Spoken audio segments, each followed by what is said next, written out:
Hello, good afternoon. My name's Rick Dilda, and I'm the Artistic Director here at ASF. Thank you all so much for coming. I know some people are over from Dothan and Enterprise, right? Thanks for coming in for the show. We're so glad to have you all here today. We opened Pipeline last night, Pipeline by Dominique Morisseau. Dominique is one of the most produced playwrights in America, and she has been called the August Wilson of this generation. She is a tremendous force in American theater, and this play, Pipeline, is one of the most produced plays in America this season. We got to this moment of producing Pipeline here. I had a meeting with Brian Stevenson a few years ago, and we started talking about the intersection of art and justice and how they can work together to tell stories and to make change in our communities. And we zeroed in on this story of Pipeline. And today, we opened the show last night, and we have this incredible panel here led by Shakita Jones, who will be moderating today. But thank you all for coming to ASF. We're glad to have you here. Shakita? Thank you so much, Rick. And thank you all for being here. I am so encouraged that you came out in the rain. So give yourself a hand for being here.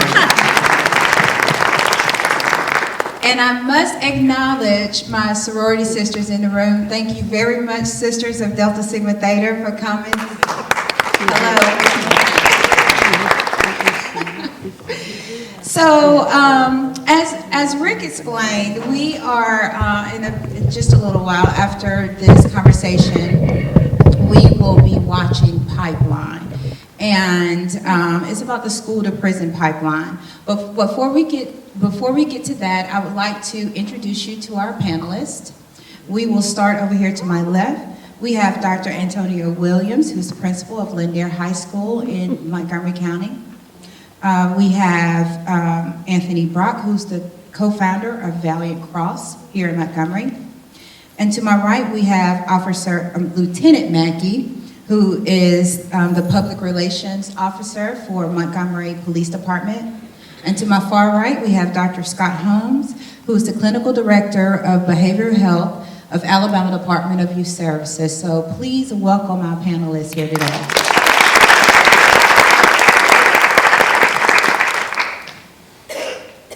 So if you've been to some of my conversations, it's very laid back, very,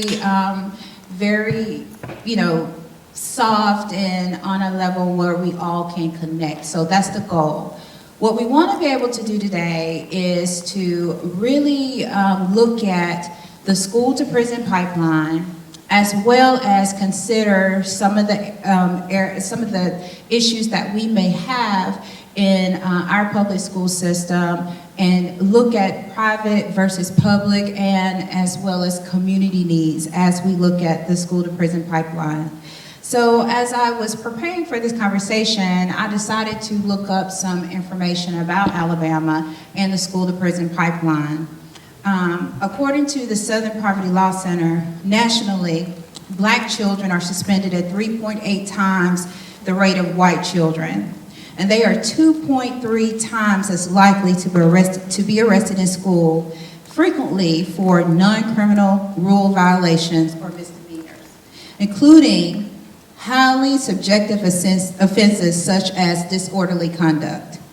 So when we look at Alabama, Alabama is among the worst states in terms of exclusionary discipline practices, such as suspensions and expulsions and arrests. In 2015, a study found that only one other state suspends a higher percentage of its students. Racial disparities are also apparent in Alabama, where Black children are suspended, expelled, or arrested at more than 3 times the rate of white children. And some key factors of Alabama's school to prison pipeline, and which I found this very striking, 112 pre-K children were suspended. Now this is in Alabama. 16% of all Black children were suspended compared to 4.7% of white children. Black children were 3.5 times as likely as white children to be expelled, and the national average is 1.9. Black children were 3.5 times as likely as white children to be referred to law enforcement or arrested in school. The national average is 2.3. So as you can see, as I talked about that information and revealed that information to you, we have issues. We have issues in our state, in our school systems, and how we handle the issues and disciplines. So what I wanted to be able to do today with the leaders that we have on this stage is to be able to explore that, to think about what is it, what is going on. So I would like to open it up, and I'm gonna just have it open to the panelists who would like to answer this one. What are some of the deficiencies and vulnerabilities in our education system that you can see now? What are some of the deficiencies and vulnerabilities in our current education system right now? Good afternoon, everybody. Antonio Williams, principal at Lanier High School. I can start by just mentioning a few of those deficiencies. One of the things, and we all know this just from society, this is actually a society issue right now. That shows its ugly face in our school system, as well as just the lack of resources to address mental health issues. In the past, mental health issues has always been viewed more as behavior issues, but it's undiagnosed situations that students may have experienced, whether it could be traumatic brain injury from stressful situations, whether it was a student had been molested at a young age, whether it's just multiple things that a lot of times kids in high poverty areas especially deal with.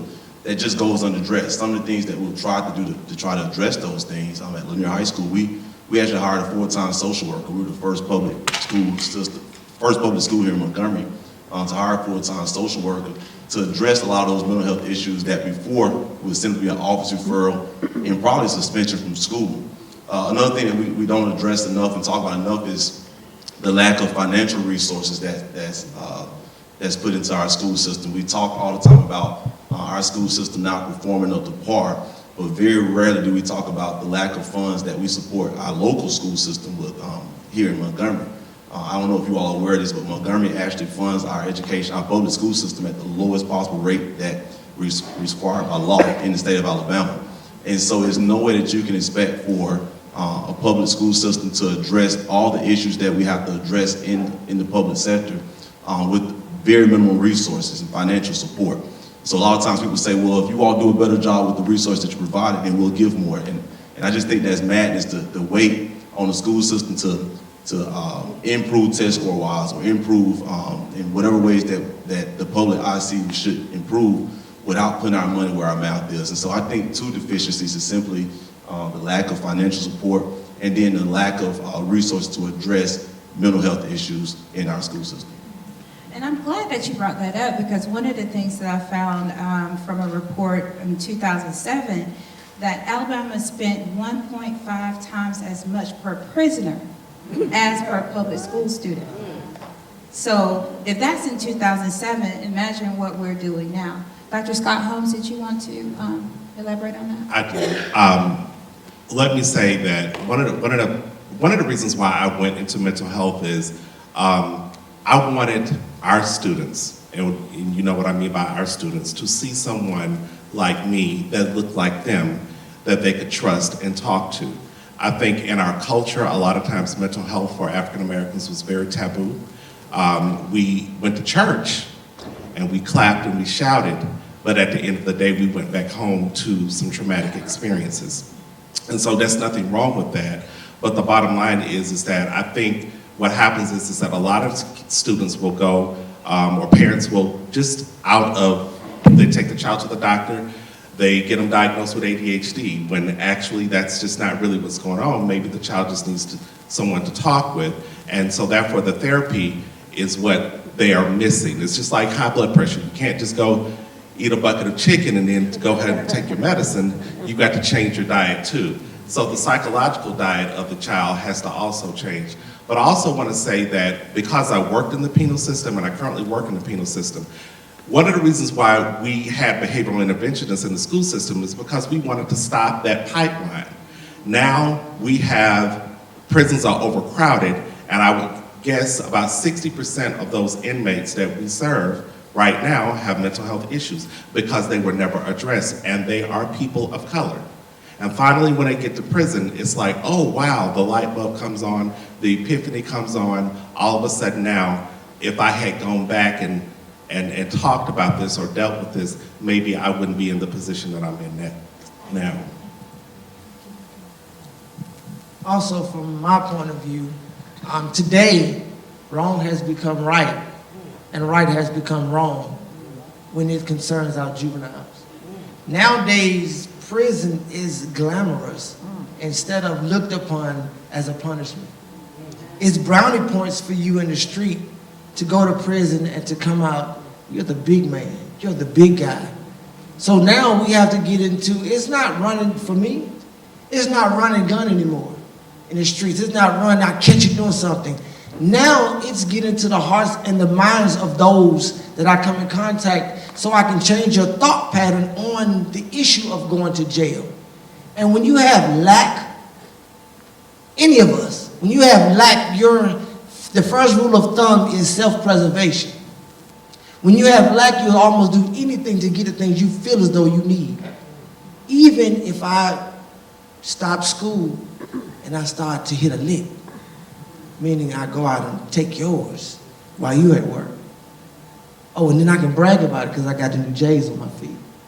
See, priorities has changed drastically since I was in school. And that's what we're combating, the mentality of the people that we're serving.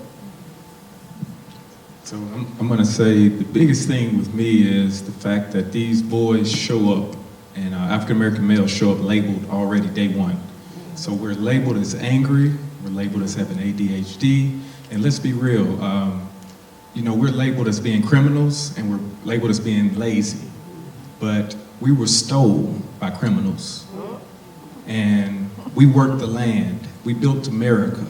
Let's make no mistakes about it. So that's where how are we lazy when we built America? No, we're not lazy, we're tired. And so that's what has to be really addressed. Like, we are tired. These boys are acting out because they're tired. And like you just said, Officer Mackey, when you're in survival mode, you're gonna survive, whatever that takes. And so you can't judge these boys when they walk in as having ADHD. They're so mad. Guess what? I would have had ADHD. I would have been labeled with ADHD. Probably Dr. Williams would have been too. Everybody else would have had ADHD back in the day. The only difference is my dad said, sit your butt down and pay attention and mind and listen to your teachers. That's the only difference. Like, we all had ADHD. I can't pay attention now up here with all these lights in my face, by the way. But that's the only difference. And so when these boys walk in your room, you need to see them as God sees them. Like, they're amazing, brilliant, young people, and treat them as such. And so when the teacher allows them to come in the room and they look at them and they say, man, these boys are mad, they don't want to learn, they're sagging, they're this, they're that, you're not going to teach them well. And so I don't want to talk too long on my first talk, but we got to get back to having strong educators in our communities who believe that. And we do have a lot of strong educators. We got to highlight them. And I'll talk more about that later, but like Dr. Williams, the job he's doing at my school, which is Lanier High School, is an awesome job, because I know what they're up against. And you can't, and so many times, I'm on my rant now already, but you can't compare what Valiant Cross is doing to what Dr. Williams is doing at Lanier, because of so many kids they have. And what happens sometimes, which I don't want to get lost in the weeds, is people think they can come through and check the box and say, I'm helping Valiant Cross Academy. No, you got to help the masses. It's about what we're doing with MPS kids. It's about what we're doing with all of our kids. And that's what we have so many people in the trenches that are doing. And so I'm so thankful to be on this panel to say, just to even say that, like to have the men coming out in the morning and doing what they're doing at my school, Lanier. And I said, did you know Ms. Holmes? Did you meet Scotty's mom? Like, we came from a time when there was so many strong educators here in Montgomery. The Booker T. Washingtons and high schools and the Carver high schools. Like, we got to get back to having pride and building our kids up here in Montgomery. But it's not all lost. We will get it back. I have to, he sparked something within me. You said family. You said structure. I did a talk at McKee Middle School just yesterday. And I asked the class, I said, I'm gonna show y'all something. How, out of 45, I said, how many of you come from a two-parent household? 3 students raised their hand that said they had a mother and a father. And I said, that's why I'm here talking to you now. because I myself come from a broken, dysfunctional family. We can't talk about the Hispanics because I grew up in a house where there's 3 or 4 or 5 different families living in one house. All of us being related, but where was my own? Was it too much for me to ask God, where is my father? Why did I have to be born into this situation? So it struck an anger in me, and that's what we're seeing. A lot of these kids. The young ladies are vulnerable because they don't have their father figure to tell them that they're beautiful without motives. We don't have the father to tell this young man that you're strong, you're mighty, you're a king. No, I went through that, and my mom told me, yes, son, you're this and you're that. I was like, Mom, you're supposed to tell me that. You're my mom, which is my biggest avenger now. But I didn't have my father there to let me know why I did why did I do the things that I did, why I acted the way I acted, why I felt the way I felt. I didn't have anybody to validate me. And that's what these kids are going through. So that's what I say as a police officer. We're going into the hearts and the minds of these kids to turn them. Now, it can't be documented. Nothing that I do is in these papers. I can't tell you what I've said to you to keep you from doing what you was about to do. I can tell you what you did after you did it. And I've learned that when these kids get out of school, they come back and they say, Officer Mackey, you said something to me that did this or did that. And that's huge to me, but it can't be documented, and we're missing it. One last thing. We have a short period of time. I know. I've got to go back to what Anthony was stating. I think, in our community, one of the things about, and by the way, I think for the exception of Mackie, we're all poets, I think I don't know. I went to Robert E. Lee High School. Pray for it. Anyway. Listen, but one of the things I wanted to say was, I was on safety patrol in school. I went to Davis Elementary. I grew up in Ridgecrest, okay? I didn't say Hardin Estates, I said Ridgecrest. And my thing is that the parents were present, and it didn't matter what walk of life they came from. I don't care if they were teachers or not. The presence of the parents at the PTA, the presence of your parents coming to school, to your programs, that made a lot of difference. But going back to what Anthony said, it's about how you approach these kids today. Just real quick, I was at a fast food restaurant, and I'll never forget, I asked, and this was yesterday, I asked the lady, I said, young lady, I said, can I have so-and-so? And she said, we ain't got none. So I said, I paused for a moment. I said, come here just for a minute. I said, you know what? I said, you're too smart to be talking like that. I said, can you say we don't have any? She said, you know what? My mama would say the same thing. I said, good. I said, because I see the good in you. So a lot of times if you go to them in the right spirit, okay, and you're trying to help the masses, a lot of times, so our mission is not just at DYS or the other schools, it's across the board that we have to be in it to win it for everybody. I think both you and Lieutenant Mackey made an interesting point. We as a community have to fill in the gap.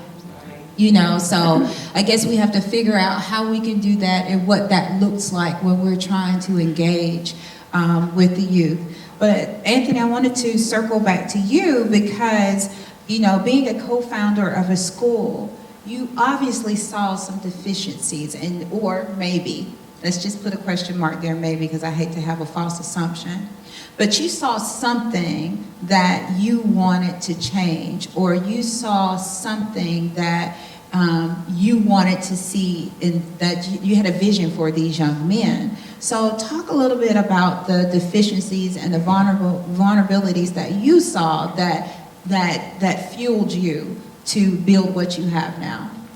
So a couple of stats that you did not read were that 1 in 3 African American males, which is one of the 4 of us, are going to spend some time being arrested, or the fact that 54% of African American males in K-12 are on slate to graduate in America, or the fact that over 90% of our teachers were white females growing up.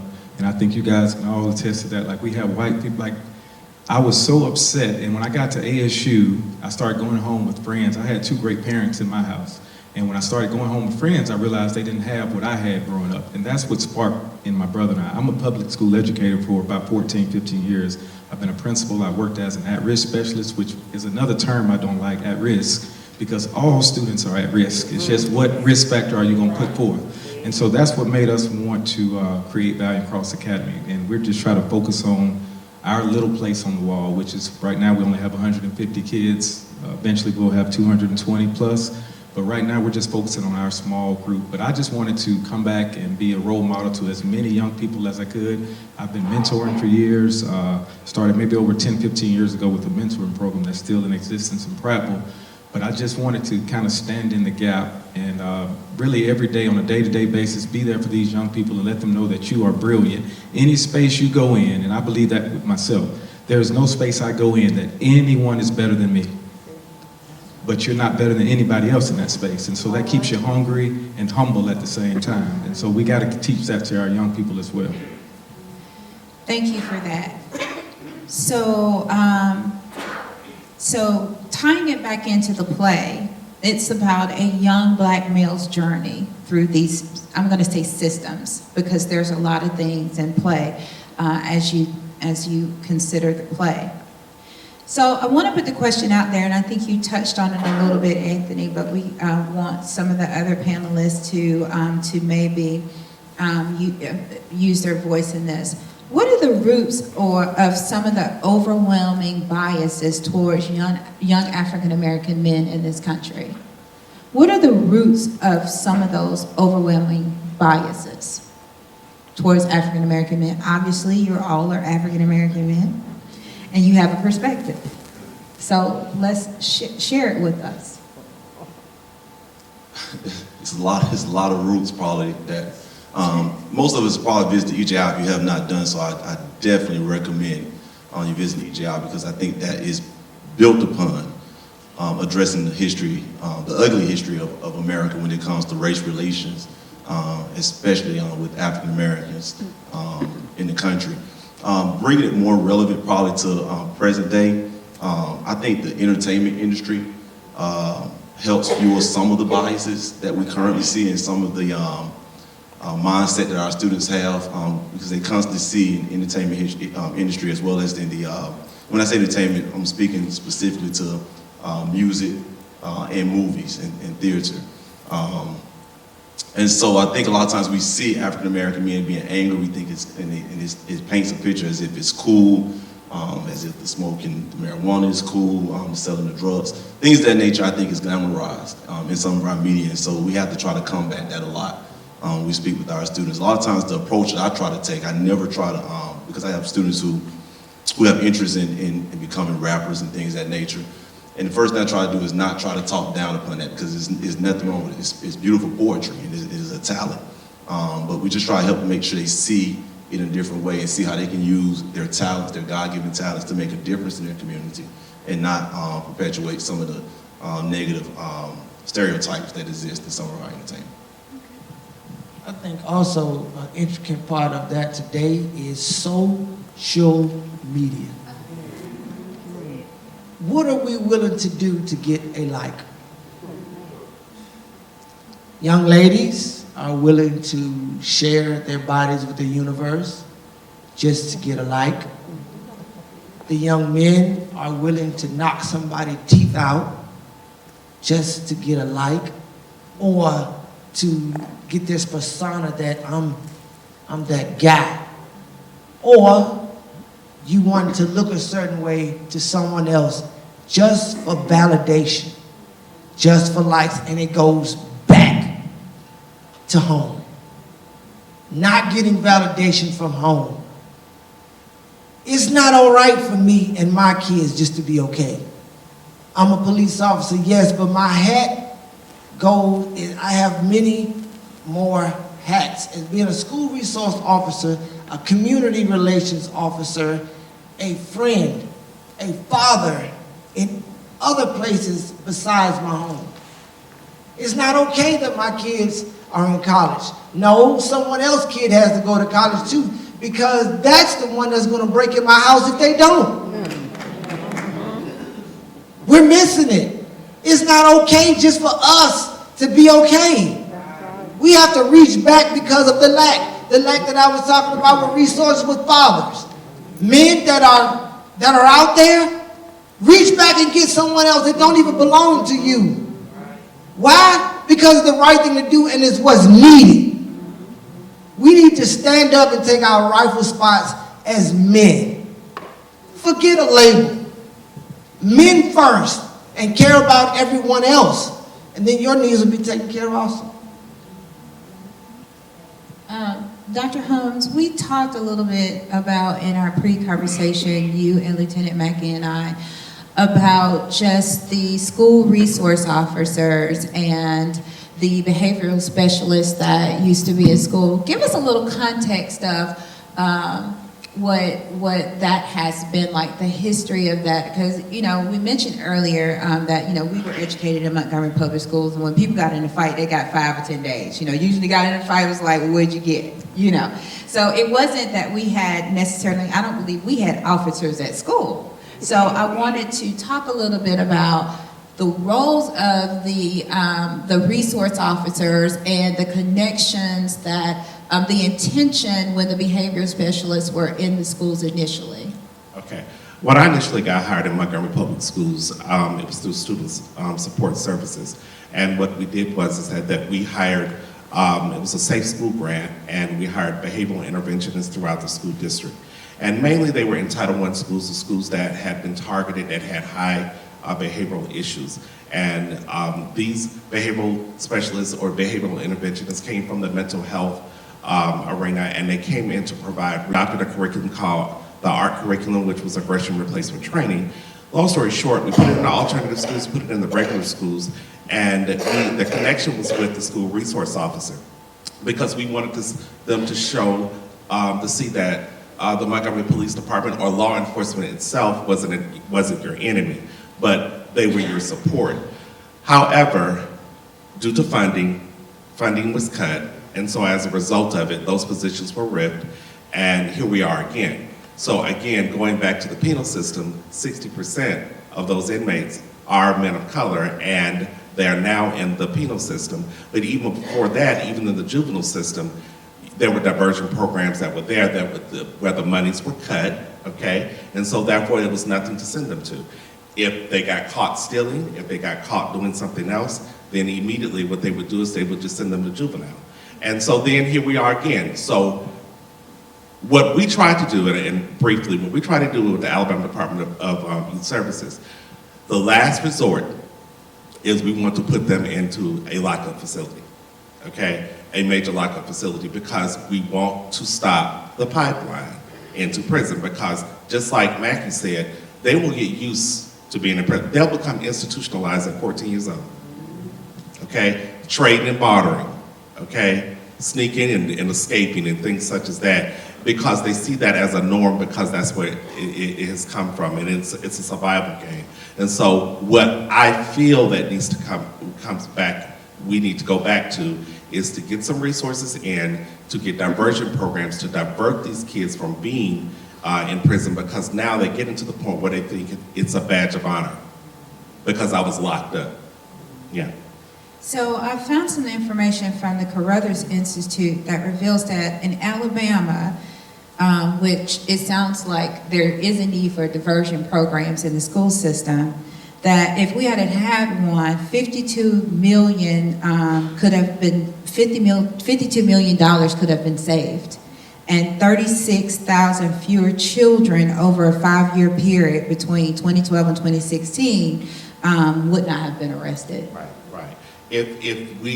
One of the things, when we did have diversion programs, and I worked in them before, you know, and we do have Helping Montgomery Families, and we've had that, but these were diversion programs where the kids were able to come to group and talk, okay? Not what type of medications are you on, okay? What's going on at home? What can we do? How can we connect you to some resources, okay? And it feels good when I go into Walmart, or go to the mall, or go anywhere else, and these kids come back and tell me, Dr. Holmes, I remember you telling me this. You don't believe that fat meat is greasy.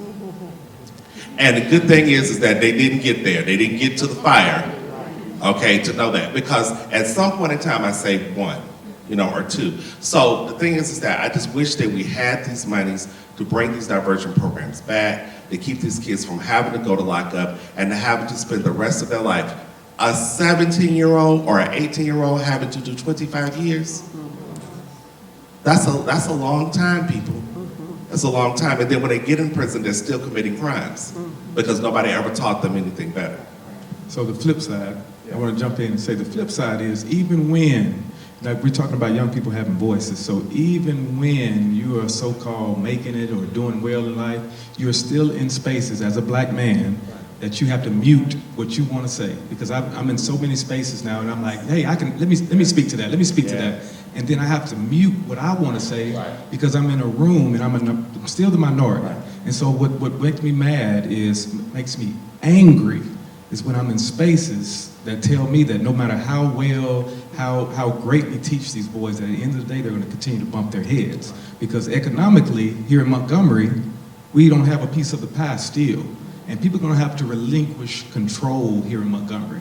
I can tell my boys to be great, to go graduate from college, to go do this, go do that. But at the end of the day, are you going to be able to own something here in Montgomery? Are you going to be able to be in charge? And so right now, that's what angers me because I'm like, you have no idea. By the way, Robin DiAngelo, everybody please Google that name. And her book, White Fragility, is so important that everybody reads. And I'm going to start continuing to get that into the space of everybody who I work with, who I just want them to really look up that book, White Fragility. And it's very important and it's so relative and relevant to what we're talking about here today.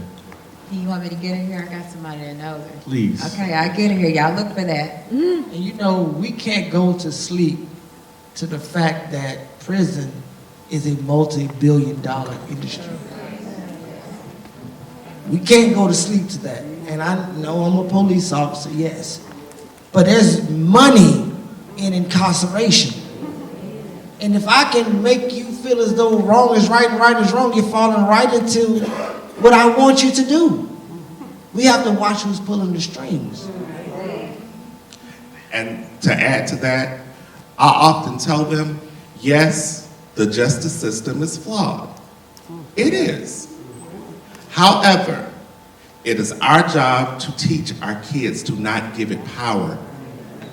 Because we cannot continue to allow them to think that what they're doing is right. We have to go back to correction, okay? Both of us, you know, if I went to Anthony's house, I already know. I couldn't do that. I couldn't do certain things. We have to be willing to go back to a community and being able to bring our kids back to a place where they need to be. Some of the other information that I found talked about what an early arrest means to a lot of these kids. So an early arrest looks at their record being negatively impacted, their education, their ability to get student loans if they went to college, employment. You know, we have issues or advocacy around ban the box, you know, housing, loans, or other key quality of life factors. So when children are arrested, it really can impact the rest of their lives. So what are some things that we can consider instead of, you know, punitive punishment for these children? You can get convicted at 14 years old. Did you know that?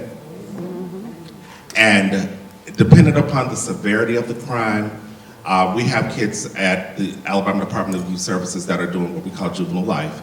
And juvenile life means, and we don't say a sentence, we say a commitment to the Department of Youth Services. We change that wording because we don't want it to sound like they're coming to prison, even though it's in a correctional facility. But what happens is that when that, for instance, if a child is caught stealing out in Walmart or wherever you want to go, and God forbid, please don't steal out of Walmart and Target. They prosecute to the fullest extent, okay? The bottom line is that we have to bring them in, bring them through, again, going back through diversion programs, helping them see what they're doing is wrong. Short, quick story, had a young lady, she was stealing out of Walmart. Guess who taught her how to do it?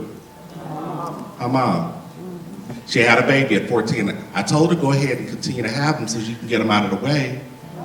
So the thing is that trying to get them to see a different path, but then again, giving them a voice, not judging them, but giving them a voice, helping them understand that this is not necessarily the way you want to go. And I never tell a kid, well, you know what, keep doing what you're doing, you're going to either be in jail or in prison. this is what I say to them. The path that you're on, okay, leads to prison, okay, or early death. So it doesn't matter where you come from, okay? And I used to believe, and I was always told that, you know, one thing about cornfields, manure helps corn grow, but you can grow up in it and not come out smelling like it. And I'm a firm believer in that. And so if we catch them at a good time where they're listening, then we can divert them from the criminal justice system, because you're right, you know, it does make money. I work for them and I know it makes money. When you see inmates, you see money, okay? But the bottom line is that we've got to do something about that to keep these kids from having to come through that back gate at Kilby Correctional Facility. I think relationships are so important too with our young people. So many times they're involved in unhealthy relationships, and so we try our best to talk to our kids as much as we can. At Lanier, we do something called advisory. We end the curriculum early, and we talk about relevant things. We put kids in a smaller group setting, and we talk to them about relevant things they deal with on a regular basis. Growing up, when we did wrong as well, but I think the difference was we knew right from wrong, and we made a decision to do wrong. Growing up as young people, I think a lot of times now we assume our kids know right from wrong, but as our panelists said earlier, a lot of times we have parents and older people teaching them that wrong is right. And so a lot of times you have to try to reverse that mindset. You can't do it just by telling them what they're doing is wrong. You have to actually show them something different.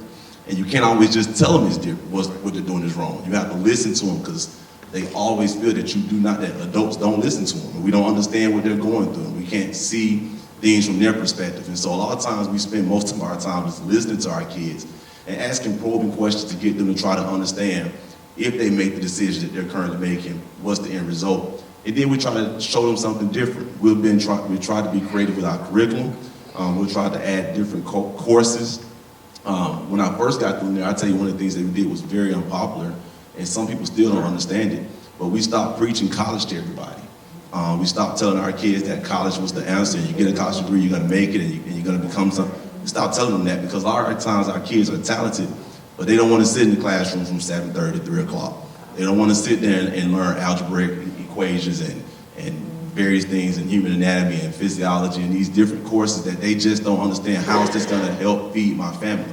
But then they may be able to fix anything that's wrong with any technology in our building.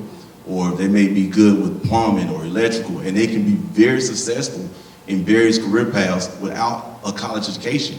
And so we stopped preaching college. So we offer courses such as broadcasting, courses such as computer science, just various things that try to get students involved in being hands-on graphic design, just hands-on opportunities for students.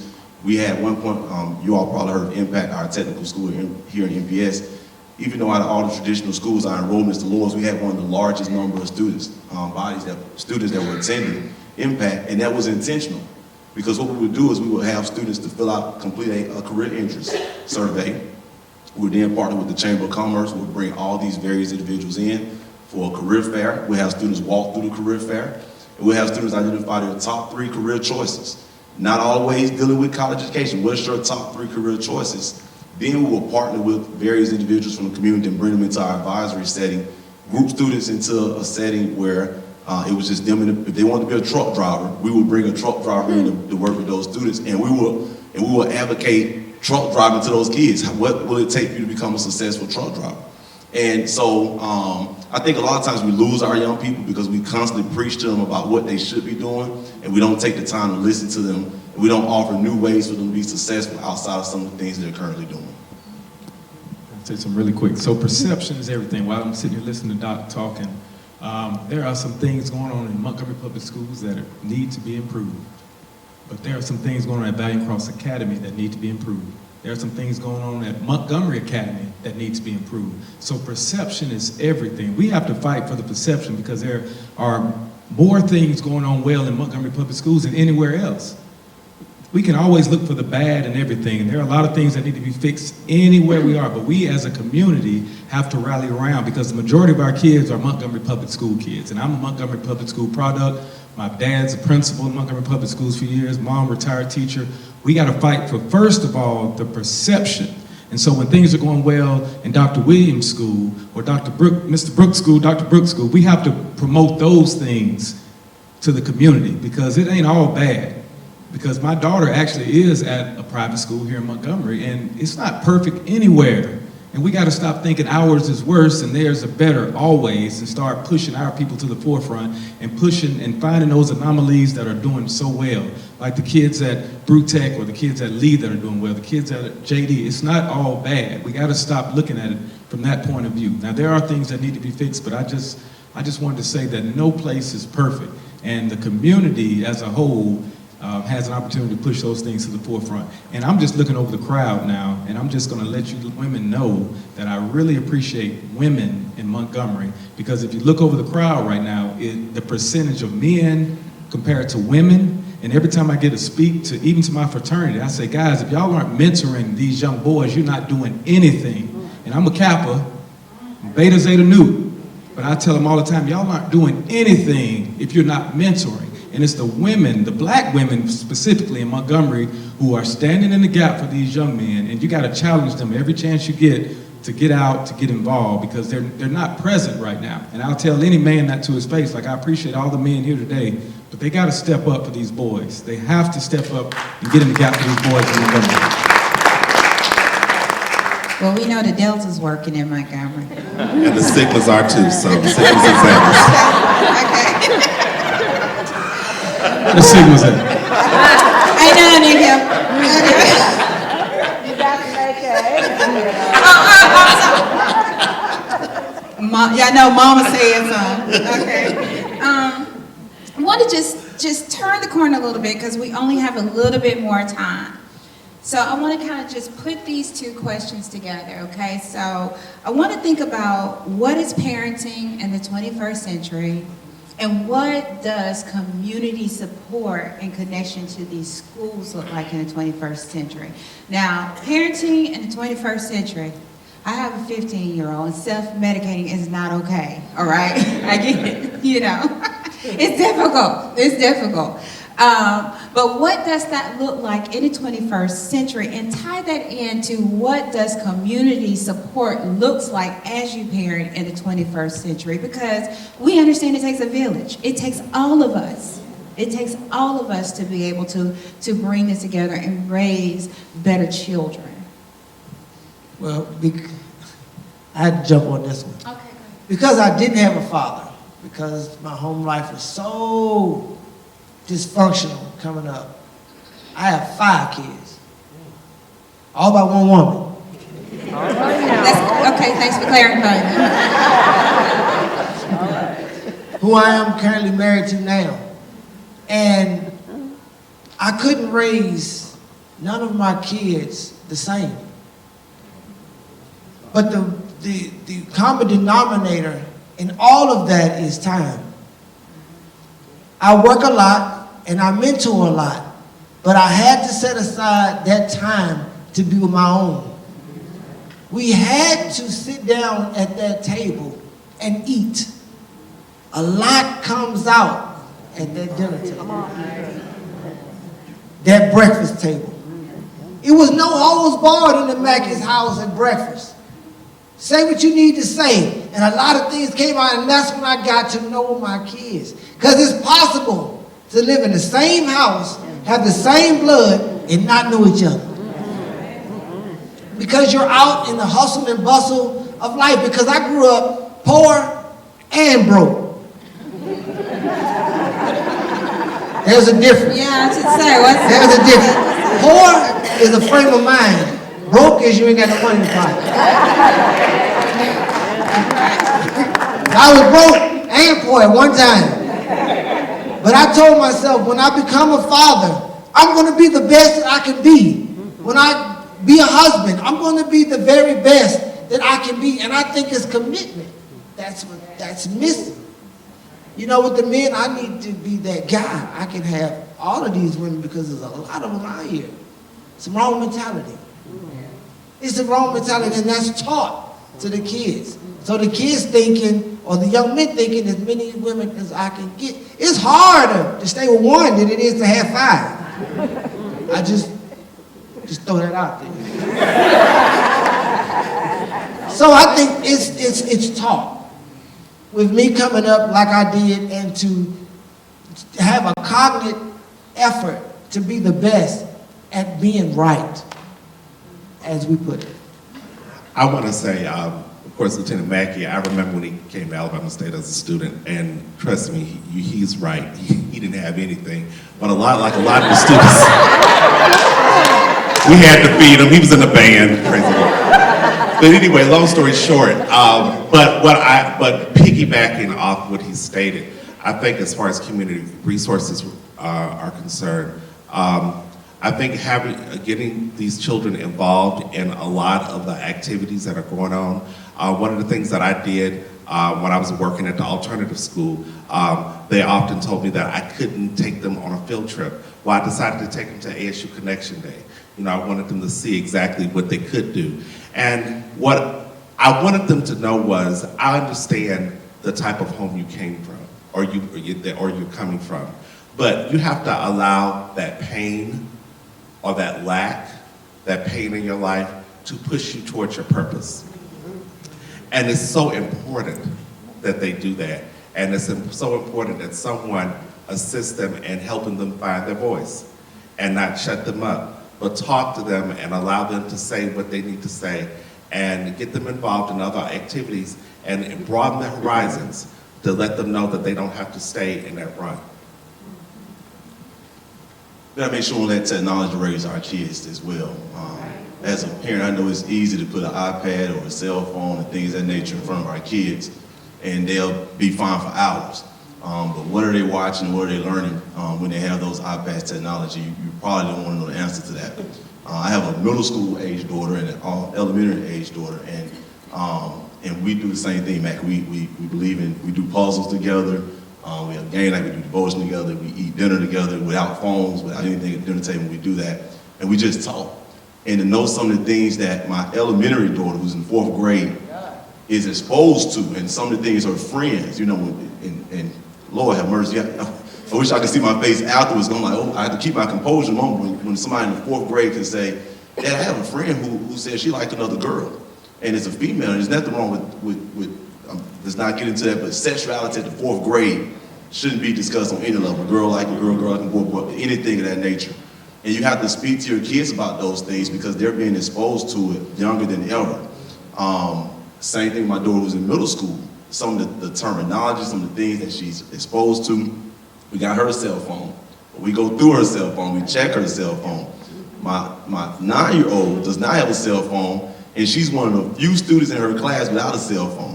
And she thinks something's wrong. I said, what do you need a cell phone for? You don't need one. Whenever you with mama and dad at all times, or another family member.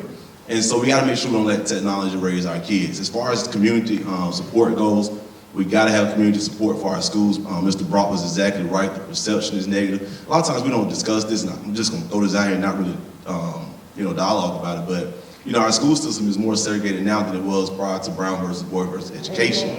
And that poses problems in it of itself.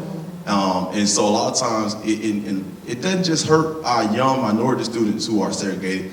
It also hurts affluent individuals and white individuals because they grow up with those perceptions in their mind based on what they may see through what I discussed earlier, entertainment, but they don't realize that we are so much more alike than we are different. And so in Montgomery, we're producing 2 segregated groups of individuals that have totally different experiences growing up that really are more alike than they are different, but they never know that because they never have the opportunity to interact with one another. Whether it's school system, through churches, through social, we just don't see it here. We have to really address that at some point. And so we gotta have community support. We need community people to come into the schools, support the schools, and try to have an open door policy. And we just try to make sure we, like Mr. Brock said, that we exaggerate the good and not necessarily always think about the bad. And one last thing, I'm not trying to get into politics here. I'm not for or against charter schools, so please don't take what I'm about to say as I'm for or against charter. Not for or against charter schools. I think there's a place for charter schools. We have to stop thinking that other schools are the option, are the answer. Charter schools are great. There's some that have issues, some that don't. And so when I started to hear the talk about in Montgomery that let's get these charter schools and all of a sudden it's going to fix our public school system, it's not going to fix the problem because at the end of the day, what it's going to do is it's probably going to pull some really good kids from Lanier High School that's already doing good, but those students that we're still struggling to reach and those students that are still posing some of the challenges that we haven't provided answers for, we still have to educate those kids. They're not gonna go to the charter, they're not gonna go to the private, but we still have to educate those kids, because if we don't, they are gonna be the ones breaking into our houses while we are at work. And so we gotta make sure that we don't try to make sure we look for scapegoats and these magical solutions. We have to work hard to try to make sure we reach all of our kids.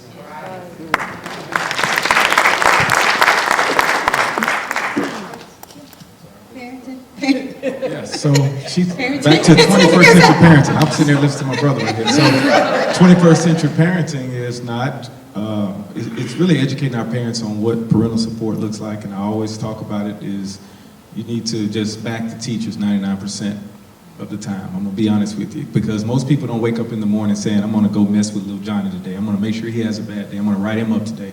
No, they have to get there and just realize if they said they did it, 9 times out of 10 they did it. That's parental support. And oftentimes, like if I was right or wrong, and I was right, sometimes I got in trouble. But it didn't matter with Leo and Susie Brock, because they were gonna discipline me like I was wrong. And that's what's so important. And so I grew up in West Montgomery and Ridgecrest, and around the street from the Holmes. I grew up on Artmore Drive. They were on Cleveland Avenue then. Yeah, so the homes were just so solid back then, and we got to get back to where no means no, yes means yes, and making sure a child knows his place at all times. That's the most important thing. But we have a lot of young men at our school who's still mama's baby, and mama doesn't want to let them go. And so mama, and rightfully so, that's her baby. She wants to protect them, but they have to know that they have to relinquish control if the school says they did some wrong, and support the schools. And that's the biggest thing, because they come up to the school and y'all are messing with my baby so much, but they got to support the school. So that was my spiel on that. And I'm for not charter school, I'm not public school, I'm not private school. I'm good schools. And so it's most important that we have schools that are going to love and educate our kids the right way. And so kudos to what you said as well, bro. Well, we only have about 5 minutes left. And what I have told all the panelists is this is just conversation number 1. We gotta have this, we gotta have a part 2. So, and looking at my schedule for the rest of the year, it's gonna be in January, so 2020. And I know that everyone here will probably make themselves available so we can have conversation number 2. But before we go, I would just like you to take just 1 minute and just tell us, what does that next conversation look like, and who should we have in the room? Like the ideal conversation to continue about pipeline, school to prison pipeline. What does that conversation look like, and who do we have in the room? I think we need to have some kids up here, some students, and we need to have some parents as well. Okay. Does everybody concur? Right. Students? Okay, then is another question. How do we get the students in the room? How do we get students and parents in the room? We got some in here. Y'all can get in here? Okay, give me your name and number before you leave. Okay, I got you. I'm a great organizer now, because you know what? It takes commitment. It takes commitment, and it takes partnerships between the schools and the communities and families. So I have your commitments, and so we're going to have this conversation number 2, and we're going to talk about some more things, but we're also going to leave with action items. We're going to talk about what we're going to do, what's going to be done, and we're going to have a plan for it. Okay? Sound good? We have a program that I facilitate with other officers, and we go into the schools, every transitional grade, and it's called Conversation with the Youth. And in that conversation, we don't just go in talking police. We go in talking life issues. You will be surprised to hear what these kids have to say back to us. And they saying that you're not listening to us. You don't understand our language. Because they do. They talk a whole nother language than we talk. You know, stay woke. I got 15-year-olds. Yes. I listen to his music. Yes. Okay. So they just want also a voice. And in listening to what they, like for instance, all right, we was talking about social media, and I'll be through in a second. We talking about social media and sending your nudity across social media. Well, one of the kids said, well, it's my body. Why would I get in trouble for sending my body across the internet? It's mine. I said, it would be the same way if I decided to walk naked in the street. It's my body. But I would be arrested for that, wouldn't I? Oh yeah, that wouldn't be right. So what is the difference? So we had to open eyes, but I wouldn't be able to open those eyes if I didn't talk to them and they didn't tell me. So that's what we were saying about kids being in this panel. It will open up a lot of other doors. Got it. Well, thank you all so much for being here. We hope that you are staying for the 2 o'clock show of Pipeline. And remember, we will continue this conversation. Thank you again, and thank you to all of our panelists.